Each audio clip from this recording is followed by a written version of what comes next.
very fortunate at this school to have our own museum and archives, and this is really what's allowed us to formulate the project that we have. And it begins with the girls selecting a former pupil of the school who played an important role in World War I. And they come into our space, the museum and archives, and there they start trying to establish the essential facts of the girls' life at the school. So they get a good fix on what the girls' experience was here at the school. And then we broaden it out to other archives. And then comes the exciting part of them deciding how they're going to turn this into a story. The project is called Her Story, and so they need to find a narrative line and a way of conveying to the audience authentically the challenges and the triumphs of this particular woman's experience, and a way of showing her against the female experience of the time in Canada and overseas. And so the finished product is a short film. We hope that they could really look at the research and be able to look at a gendered perspective of war.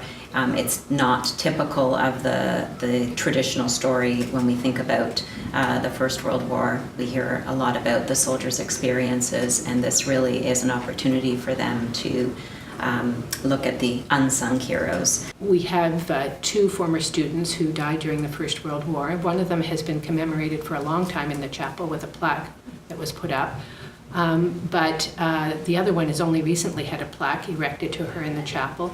And on the day when that plaque was unveiled, so to speak, in the senior school chapel with all of grades 9 to 12 present, we used one of the student films about that particular nurse in order to provide the context to the rest of the students. And I think it's far more meaningful for them to see this film and hear the voice of the student who was well known in the school, although she had graduated.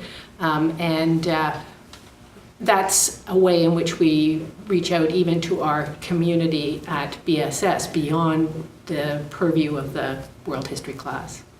The research is challenging. It's not easy. You need to go back and forth, and you're not going to find it in one spot. You need to be able to look at a variety of different resources to be able to piece that together. And I think also when they're looking at the secondary sources, sometimes what they find affirms what they've been researching, but also sometimes it might contradict it. And so what do they do with that? And I think that is an important skill for them to be able to take with them. And also along the ideas of the technology piece. They're making these documents come alive that not everyone will be able to have access to. Unless you're doing this project, then you're going to go in and dig deep.